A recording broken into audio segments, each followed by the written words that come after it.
Hyderabad Uppal elevated corridor వద్ద స్థానికుల ఆందోళన. ఉప్పల్ ఎంఆర్ఓ కార్యాలయం వరకు ప్లకార్డులతో పట్టుకుని ర్యాలీగా వచ్చి నిరసన వ్యక్తం చేసిన స్థానికులు 7 ఏళ్లుగా ఉప్పల్ నారపల్లి ఎలివేటెడ్ కారిడార్ పనులు పూర్తి చేయకపోవడంతో ఆందోళన. ఎలివేటెడ్ కారిడార్ పనులు పూర్తి కాకపోవడంతో ఇబ్బందులు ఎదుర్కొంటున్నామంటూ ఆగ్రహం. ట్రాఫిక్ తో పాటు ప్రమాదాల బారిన పడుతున్నామంటూ ఆందోళన. నేషనల్ హైవే అధికారుల నిర్లక్ష్యాన్ని ఖండిస్తూ నిరసన. కేంద్ర రాష్ట్ర ప్రభుత్వాలు చొరవ చూపి త్వరగా పూర్తి చేయాలని డిమాండ్.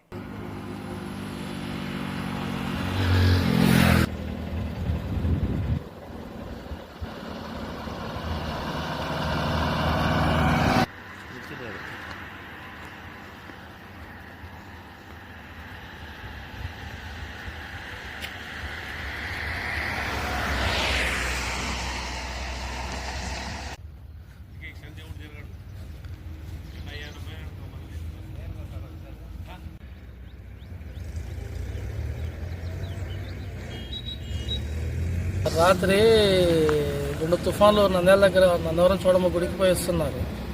ఒక తుఫాను రోడ్డు మీద తిరిగేసి పడింది. ఒక 2 లారీలు పోయి నాకన్నా ముందు ఆగాయండి. నాది 3వ లారీ, వెనక లారీ. ఏదో మా వాడు కిన్నరగాడు పోయి చూసినామంటే చూసి నీకు అయితే దెబ్బలు పడినాయి. సుమారు ఆడలు కుమారు అయినారు. లైట్గా వర్షం పడుతుండే. నేను వెనక పోయి వాళ్ళని లాగేసినాం. వెనక ఈ 407 మిరపకాయల బండి, గుంటూరు వెళ్ళే మార్కెట్ వెళ్ళే బండి స్పీడ్ బ్రేక్ వచ్చేసి వెనక తగిలేసాడండి. ఒక అతను చనిపోయాడు అన్నారు, ఇంకొక అతను చావుబతుల మధ్యన ఉన్నాడు.